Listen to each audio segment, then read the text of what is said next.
Quand l'Union soviétique s'est effondrée, on a assisté à la fin du communisme à la soviétique et au début d'un tout nouvel ordre mondial. La guerre froide s'est terminée, laissant place à plus d'une douzaine de nouvelles démocraties en Europe et en Asie. Et pourtant, cet événement majeur reste étonnamment peu enseigné dans les écoles. J'ai demandé à des amis russes, slovaques et roumains ce qu'ils en savaient, mais aucun n'en avait appris quoi que ce soit, alors qu'ils sont nés dans des pays autrefois sous l'influence soviétique. Et même mes parents, qui ont pourtant vécu ça en direct à la télé, n'ont pu me raconter que l'essentiel. Eh bien, aujourd'hui, je vais remettre les pendules à l'heure. L'effondrement de l'Union soviétique, c'est une histoire délicate, un enchevêtrement complexe de pays, de régions et de peuples. Du coup, dans cette vidéo, je vais me pencher sur la dissolution complète de l'Union soviétique. Je vais explorer les événements et les tendances qui ont mené à cette fin, les révolutions dans les pays du pacte de Varsovie, et bien sûr, je vais aussi analyser comment l'Union soviétique s'est réellement effondrée. Pour comprendre pourquoi l'Union soviétique s'est effondrée, il faut d'abord savoir ce qu'elle représentait. En théorie, c'était un rêve. Le rêve d'une utopie communiste où chacun travaillerait pour le bien commun, où tout le monde vivrait dans une prospérité sans précédent avec paix et liberté en prime. Mais la réalité en était bien loin. Si l'on compare l'Union soviétique aux idéaux qu'elle s'était fixés, c'est un échec total. C'était un système terriblement inefficace, écrasé sous le poids d'une bureaucratie tentaculaire. Une nation qui, au nom de ce rêve, a sacrifié 10 millions de ses propres citoyens et a créé des états policiers des plus répressifs et impitoyables que le monde ait connus. Tout a commencé en 1917, dans l'Empire russe. Le tsar Nicolas II a été renversé lors de la révolution russe par un groupe appelé les bolcheviks. Ces révolutionnaires d'extrême gauche voulaient expérimenter une nouvelle idéologie, le marxisme. Une idéologie qui cherchait à abolir les classes sociales en mettant la richesse et les moyens de production sous le contrôle collectif de la société. L'objectif ? Éliminer les classes inférieures, moyennes et supérieures pour créer une société égalitaire. Ce pays marxiste a été officiellement fondé en 1922, mais au lieu de réaliser ce rêve communiste, il a basculé dans la dictature.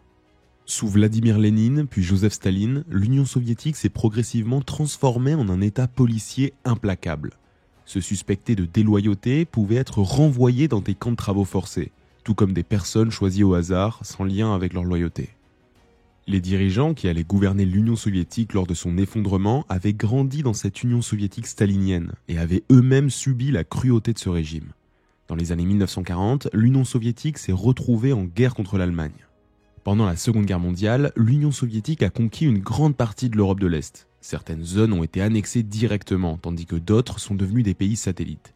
Ces satellites étaient contrôlés indirectement via le pacte de Varsovie, un accord qui réunissait la Bulgarie, la Tchécoslovaquie, l'Allemagne de l'Est, la Hongrie, la Pologne, la Roumanie et brièvement l'Albanie.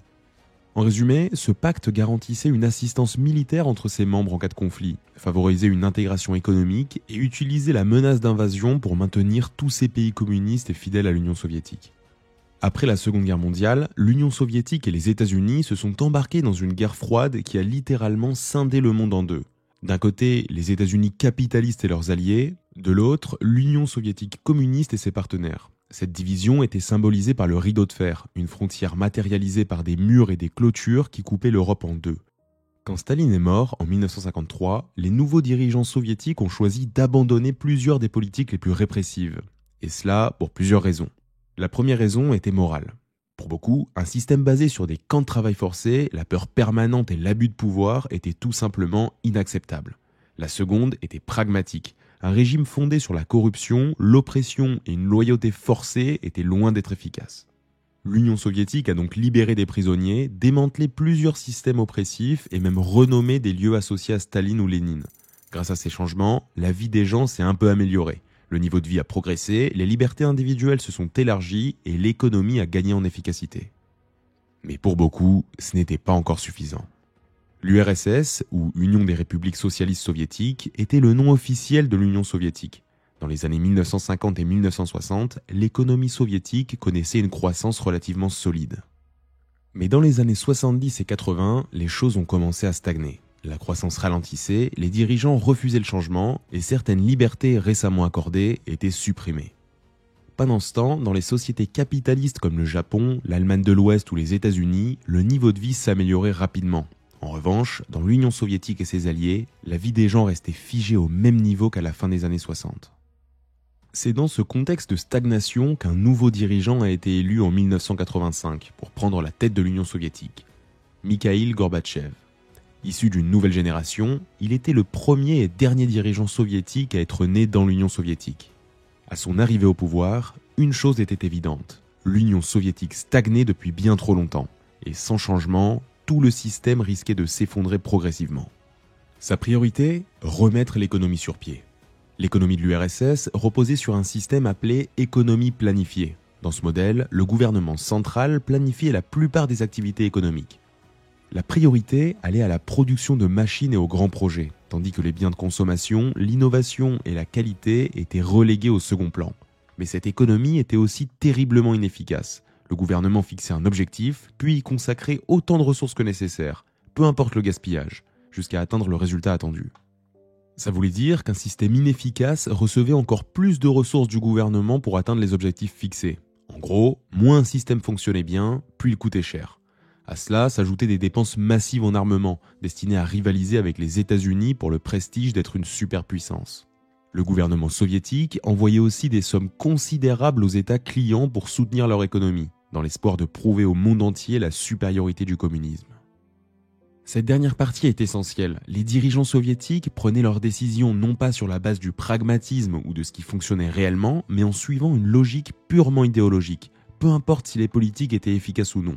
Ce décalage flagrant avec la réalité a conduit l'Union soviétique à adopter des mesures qui, tout simplement, ne marchaient pas.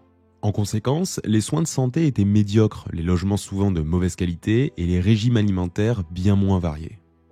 Pourtant, le gouvernement n'hésitait pas à vanter à quel point les citoyens soviétiques vivaient mieux que le reste du monde.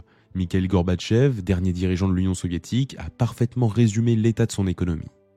Nous avions tout en abondance, des terres, du pétrole, du gaz et d'autres richesses naturelles. Nous étions également dotés de beaucoup d'intelligence et de talent. Pourtant, notre niveau de vie était bien inférieur à celui des pays développés, et nous continuions à prendre du retard. La raison était évidente. Notre société était paralysée par un système bureaucratique centralisé, entièrement dévoué à l'idéologie et accablé par le poids écrasant de la course aux armements. Cela contraste fortement avec le capitalisme. Dans une économie capitaliste, de nombreuses lignes de production, direction et politique fonctionnent de manière indépendante. Chaque entreprise, organisation ou entrepreneur doit constamment rivaliser pour survivre.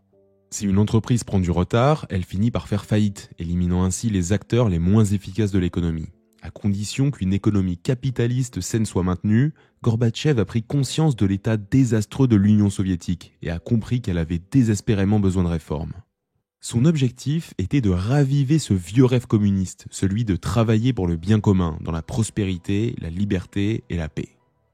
Gorbatchev pensait qu'après Staline, l'Union soviétique aurait dû accorder bien plus de droits aux citoyens et instaurer un communisme plus sain. Il voulait mettre fin à la surveillance constante de la population par la police secrète, qu'il jugeait à la fois immorale et inutilement coûteuse. Il souhaitait garantir la liberté d'expression et de la presse, convaincu que les critiques envers le gouvernement pouvaient l'aider à s'améliorer.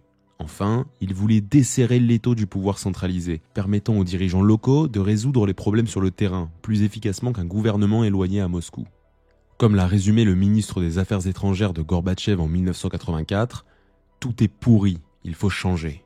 Cependant, le nouveau leadership ne voyait pas le communisme lui-même comme un mauvais système. Il pensait que ce qui dysfonctionnait, c'était la version soviétique, une bureaucratie obèse, incapable de répondre aux besoins des citoyens. Leur objectif était de construire un communisme qui ne reposait plus sur la peur et la répression, mais sur le service à la population. Comme l'a déclaré Gorbatchev, « Je n'ai pas honte de dire que je suis communiste et que j'adhère à l'idée communiste. Mais le changement n'est jamais simple, et il y aura toujours des opposants. » La première action de Gorbatchev pour amorcer le changement a été de démettre de nombreux chefs de département gouvernemental de leurs fonctions pour les remplacer par des personnes plus ouvertes aux réformes. La plupart de ces nouveaux venus, comme lui, appartenaient à une nouvelle génération, bien éduquée et tout aussi exaspérée par l'immobilisme des précédentes administrations soviétiques. Parmi ces noms, certains vous diront peut-être quelque chose, comme Boris Elstein, qui deviendra plus tard le tout premier président de la Russie moderne. L'une des premières initiatives de ce nouveau leadership soviétique a été d'améliorer les relations diplomatiques avec le reste du monde. Cette stratégie poursuivait 3 objectifs. Le premier était d'attirer des investisseurs étrangers. L'Union soviétique avait toujours misé sur ses propres ressources, mais avec une économie en retard par rapport aux autres pays développés, s'ouvrir à l'extérieur apparaissait comme une solution idéale pour faire entrer des capitaux étrangers et stimuler l'économie. Deuxièmement, l'URSS espérait qu'en ouvrant le commerce avec le reste du monde, elle pourrait exporter ses produits et ses ressources, ce qui donnerait un coup de pouce à son économie. Enfin, l'Union soviétique souhaitait améliorer ses relations avec son rival de toujours, les États-Unis, ainsi qu'avec leurs alliés, dans l'objectif de mettre fin à la guerre froide. Ça permettrait de stopper la coûteuse course aux armements et de réorienter ses ressources vers le développement du pays plutôt que vers le renforcement militaire. Alors que les États-Unis annonçaient une augmentation de leurs dépenses militaires pour lutter contre l'empire du mal, qu'ils considéraient être l'Union soviétique, l'URSS prenait le contre-pied. Elle déclarait mettre fin à sa participation à la course aux armements, retirer ses troupes des conflits étrangers comme en Afghanistan, et réduire sa présence militaire dans ses États satellites d'Europe de l'Est. La deuxième grande initiative de Gorbatchev était de réformer l'économie soviétique, une réforme connue sous le nom de perestroïka, un mot russe qui signifie restructuration. Contrairement à ce que l'on pourrait croire, la perestroïka n'était pas une seule politique, mais un terme général regroupant plusieurs réformes économiques complexes mises en œuvre entre 1985 et 1991. Toutes ces économies poursuivaient un même but, relancer la croissance économique de l'Union soviétique pour la mettre au même niveau des économies occidentales. Au départ, ça se limitait à des changements modestes, comme essayer d'attirer des investissements étrangers dans le pays. Mais en 1987, une réforme plus ambitieuse a été introduite pour revoir en profondeur l'économie soviétique. L'objectif était de passer d'une économie entièrement planifiée à une économie mixte. Concrètement, ça signifiait qu'au lieu que Moscou contrôle tous les aspects économiques, certaines responsabilités seraient confiées aux dirigeants locaux et aux entreprises elles-mêmes, leur permettant de planifier et de gérer certaines activités de manière plus autonome. Ces réformes incluaient plusieurs changements majeurs. Les citoyens pouvaient désormais posséder une partie des entreprises, plutôt que celles-ci soient entièrement contrôlées par l'État. Les entreprises avaient la liberté de fixer leurs propres objectifs de production en fonction de la demande, tout en respectant un minimum imposé par le gouvernement. Elles étaient également autorisées à produire davantage et à vendre ces surplus à profit. De plus, elles pouvaient désormais fixer leurs propres prix au lieu de suivre ceux dictés par l'État, et elles devenaient autofinancées, prenant en charge leurs propres coûts, tels que les salaires et les fournitures. Le gouvernement ne viendrait plus au secours des entreprises en difficulté, et celles-ci seraient désormais possédées par les travailleurs plutôt que par l'État, donnant aux employés un véritable intérêt dans la gestion de leur entreprise. De plus, le gouvernement ne fournirait plus de plans d'action détaillés. Il se limiterait à définir des lignes directrices générales et des politiques d'investissement, laissant les entreprises libres de gérer leur production comme elles l'entendent. Toutefois, ce modèle restait une économie mixte et non entièrement capitaliste. Dans ce système, les moyens de production, comme les machines, restaient la propriété de l'État, mais cette transition ne s'est pas déroulée aussi bien que prévu. Cela s'explique par le fait que l'économie soviétique était trop dépendante du gouvernement central, et la transition vers une économie mixte nécessitait du temps. Pendant cette période de transformation, les performances économiques se sont détériorées. Toutefois, cette phase de transition était censée être relativement courte, et les citoyens auraient dû constater une amélioration des conditions économiques en seulement quelques années.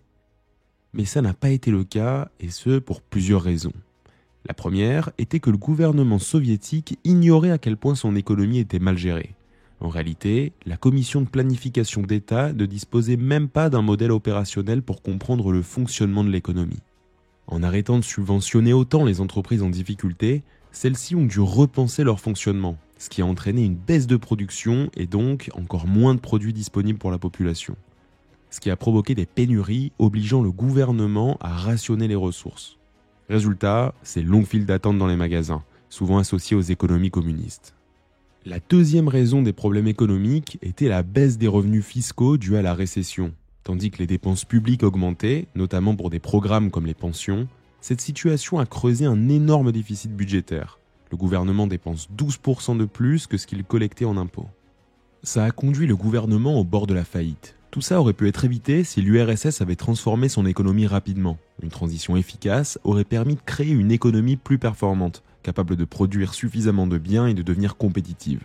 Avec une économie florissante, le gouvernement aurait pu collecter davantage d'impôts et utiliser ses revenus pour améliorer le niveau de vie de ses citoyens. Mais ce scénario idéal ne s'est jamais produit. Comme l'a résumé Gorbatchev dans son discours d'adieu, l'ancien système s'est effondré avant que le nouveau n'ait eu le temps de commencer à fonctionner. Troisièmement, en plus des réformes en politique étrangère et en économie, l'Union soviétique a introduit un vaste ensemble de politiques visant à accorder davantage de liberté aux citoyens, connu sous le nom de glasnost, un mot russe signifiant ouverture et transparence. Ces réformes comprenaient la levée des restrictions de voyage, permettant enfin aux citoyens de se rendre à l'Ouest. La publication de livres et de films, auparavant interdits, l'assouplissement du contrôle oppressant de la police secrète, la divulgation de documents confidentiels sur des sujets sensibles, comme la catastrophe nucléaire de Tchernobyl, et la fin des limitations sur la liberté d'expression de la presse. Ces nouvelles politiques ont déclenché un véritable flot d'idées, d'idéologies et de mouvements politiques à travers l'Union soviétique, marquant une véritable renaissance intellectuelle. Mais la glasnost ne se limitait pas aux libertés personnelles, elle comprenait aussi une réforme politique. Le nouveau leadership soviétique aspirait à une Union soviétique démocratique. Ils étaient convaincus qu'un pays communiste pouvait également être démocratique, et même que les deux systèmes pouvaient se compléter. L'idée était simple. En répondant à la volonté du peuple à intervalles réguliers, les dirigeants seraient tenus responsables de leurs actions envers ceux qu'ils étaient censés servir. Il est crucial de comprendre que les citoyens de l'Union soviétique et de ses alliés communistes n'étaient ni aveugles ni stupides. Ils savaient qu'on leur mentait. La propagande qu'on leur servait contrastait fortement avec la réalité qu'ils observaient au quotidien. Mais ce qu'ils ignoraient jusqu'à maintenant, c'était l'ampleur de ces mensonges. Avec l'essor de la glasnost, les gens ont commencé à prendre pleinement conscience des véritables conditions dans leur pays, tout en ayant la possibilité, pour la première fois, de critiquer ouvertement le gouvernement. L'objectif était de raviver la pensée communiste. Mais au lieu de raviver le communisme, la combinaison d'une détérioration des conditions de vie et d'une liberté accrue de critiquer le régime a poussé les gens à penser non pas à améliorer le communisme, mais à l'abandonner. Comme c'est souvent le cas avec la chute des empires, les premiers signes de troubles sont apparus en périphérie. Jusqu'alors, la situation semblait relativement stable, les citoyens obtenaient davantage de liberté, le gouvernement s'efforçait d'améliorer leur prospérité et la fin de la guerre froide paraissait enfin à portée de main. À cette époque, un certain optimisme régnait, mais ensuite, les révolutions ont éclaté. La première a eu lieu en Pologne, en 1988, lorsque des manifestations ont commencé pour défendre les lois des travailleurs, notamment la législation des syndicats. Ces syndicats ont réussi à négocier avec le gouvernement pour obtenir des élections plus libres, avec l'autorisation pour des partis non communistes de participer. Les syndicalistes ont créé leur propre parti, se sont présentés aux élections et ont remporté la victoire le 19 août 1989. La Pologne s'est ainsi dotée de son premier gouvernement non communiste depuis la Seconde Guerre mondiale.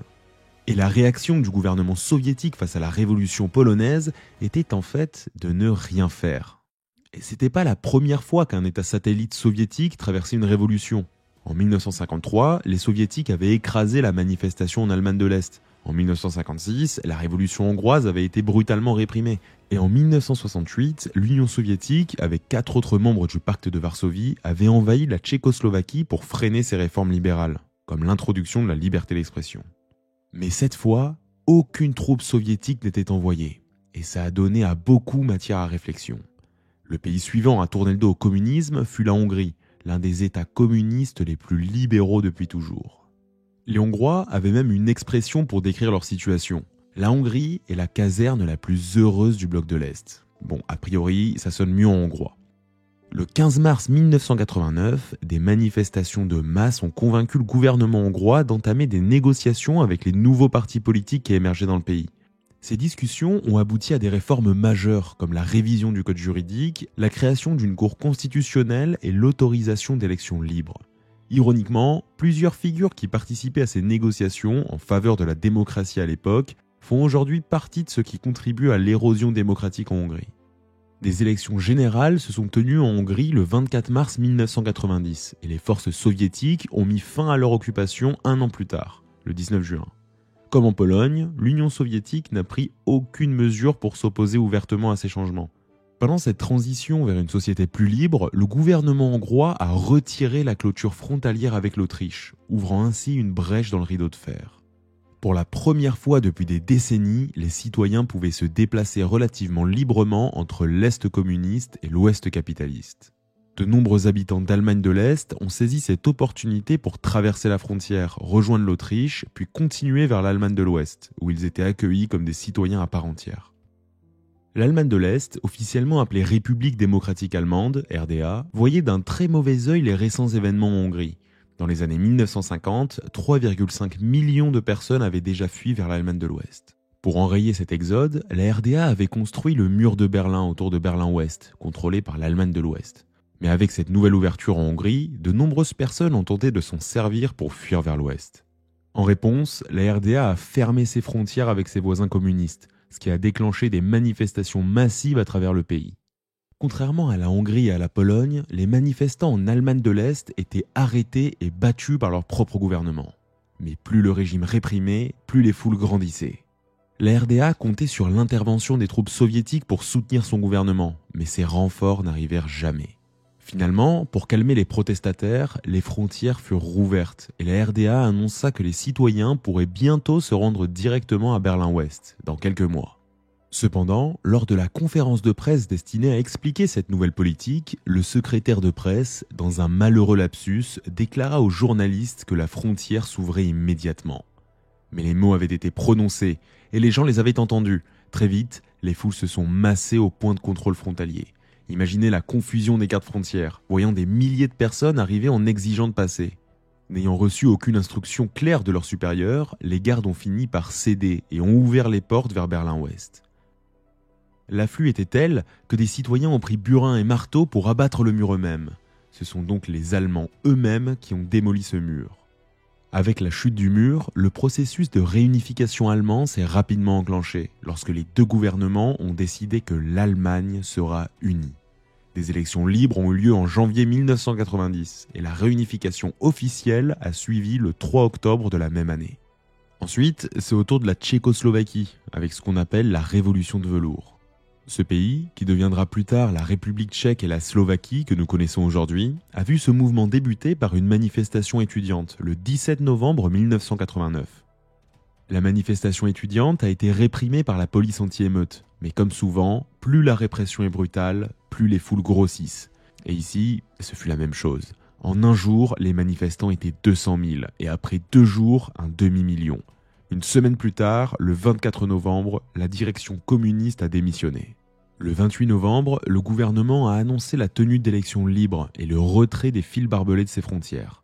En seulement 11 jours, le régime communiste était pratiquement tombé. En juin 1990, des élections démocratiques ont eu lieu. Et en juin 1991, les troupes soviétiques quittaient définitivement le pays. La Bulgarie, quant à elle, a pris un peu de retard par rapport aux révolutions qui éclataient autour d'elle. Des manifestations ont commencé en octobre et novembre, mais elles ont été réprimées par le gouvernement. Cependant, la direction bulgare a vite compris dans quelle direction le vent de l'histoire soufflait. Plutôt que d'attendre d'énormes manifestations comme ailleurs, le Politburo bulgare a décidé de renverser son dirigeant dès le lendemain de la chute du mur de Berlin. Il a été remplacé par un communiste plus libéral qui a immédiatement abrogé les restrictions sur la liberté d'expression et de rassemblement.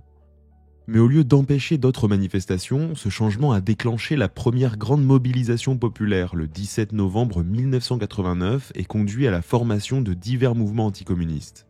Ces mouvements réclamaient encore plus de liberté, notamment la possibilité pour plusieurs partis de participer au gouvernement. Des négociations ont suivi en 1990, aboutissant à des élections en juin de la même année. Le Parti communiste au pouvoir a alors abandonné le marxisme-léninisme, s'est rebaptisé Parti socialiste bulgare et a remporté l'élection suivante. Et enfin, il y a eu la Roumanie. Mais contrairement aux autres États socialistes, son dirigeant, Nicolae Ceausescu, refusait catégoriquement de lâcher le pouvoir. Ceausescu semblait convaincu qu'il pouvait attendre que les soulèvements anticommunistes dans les autres pays s'essoufflent pour continuer à diriger la Roumanie comme si de rien n'était. Mais là aussi, le communisme allait s'effondrer. Comme souvent, tout a commencé par un événement apparemment mineur. Le 16 décembre 1989, un ministre calviniste hongrois a été arrêté par la police secrète roumaine pour des sermons jugés offensants envers le régime. Cet incident a déclenché des émeutes et des troubles civils à travers tout le pays. Au moment des troubles, Ceausescu était en déplacement en Iran. À son tour, il tenta de reprendre le contrôle en organisant un grand rassemblement de soutien le 21 décembre 1989. Devant une foule de 100 000 personnes, il commença à vanter les réalisations de la révolution socialiste. Mais à peine 2 minutes après le début de son discours, des voix dans la foule se mirent à scander le nom de la ville où le ministre hongrois avait été arrêté. Fidèle à sa tactique habituelle, Ceausescu leva la main droite pour demander le silence, un geste qui avait toujours suffi à imposer son autorité. Mais pas cette fois. La foule continua de scander. À ce moment précis, son visage stupéfait reflétait celui d'un homme réalisant, en direct, qu'une révolution se jouait contre lui. La foule huait et riait l'homme qui, une semaine plus tôt, contrôlait encore le pays d'une main de fer. Des centaines de manifestants furent abattus. Le lendemain, les médias annoncèrent que le ministre de la Défense s'était suicidé. Bien que ce fût vrai, l'armée, croyant en une exécution, changea de camp. Ceausescu fut capturé, jugé lors d'un procès expéditif et condamné à mort le jour de Noël, le 25 décembre 1989, seulement 9 jours après le début des émeutes. Ce fut la révolution la plus sanglante, avec plus de 1000 morts dont la plus jeune victime n'avait qu'1 mois. Au début de 1989, les pays d'Europe de l'Est semblaient être des bastions stables du socialisme. Mais au début de 1990, toutes les nations du pacte de Varsovie avaient vécu une révolution politique, sauf l'Union soviétique, qui, jusqu'à là, restait relativement stable. Et ça a ouvert la porte aux différentes républiques soviétiques pour élire des partis non communistes dans leur parlement. Résultat, une explosion de nouveaux partis politiques enregistrés à travers toute l'Union. L'objectif était de revitaliser la politique soviétique en espérant que la concurrence favoriserait un système plus efficace et plus représentatif de la volonté populaire. Mais en réalité, la majorité des citoyens, mécontents du gouvernement communiste, se mobilisèrent massivement pour voter en faveur des mouvements indépendantistes. Et ce fut particulièrement frappant en Lituanie, où un nouveau mouvement politique remporta la majorité des sièges au Parlement, tout en restant techniquement affilié au Parti communiste. Ce contrôle leur permit effectivement de diriger la Lituanie. Un jour après les élections, cette nouvelle assemblée déclara l'indépendance de la Lituanie vis-à-vis de l'URSS. En réponse, l'Union soviétique perdit la République lituanienne. Mais au lieu de déployer l'armée, comme cela aurait été le cas dans de nombreux pays, l'URSS opta pour un embargo économique contre la Lituanie. Les troupes soviétiques stationnées en Lituanie n'intervenaient pas, mais elles ne se retiraient pas non plus. Pendant ces mêmes élections, d'autres régions de l'URSS votèrent également pour destituer leurs dirigeants communistes, comme l'Arménie, l'Estonie, la Géorgie, la Lettonie et la Moldavie. La Géorgie alla plus loin et déclara son indépendance le 9 avril 1991, tandis que les autres républiques hésitaient encore à franchir ce cap. Mais une chose devenait claire, l'Union soviétique n'intervenait vraiment plus. Après avoir laissé les pays satellites affronter des manifestations massives, elle ne réprimait même plus les mouvements au sein de ses propres frontières. Ni la Lituanie, ni les 5 autres gouvernements non communistes n'ont subi de représailles militaires de l'Union soviétique. Cette absence de réaction majeure a encouragé d'autres à suivre leur exemple. Peu à peu, les rébellions se multiplièrent à travers l'Union soviétique. Une région après l'autre se soulevait. En Azerbaïdjan, par exemple, des manifestants démolirent les clôtures et les miradors le long de la frontière avec l'Iran, et une ville vit son gouvernement renversé par le mouvement populaire. En Azerbaïdjan, l'armée soviétique réprima violemment les manifestants, ce qui aliéna les communistes locaux et les poussa à déclarer, sans succès, leur propre indépendance. Pendant ce temps, l'Ukraine connaissait des manifestations pacifiques dès le début de 1990.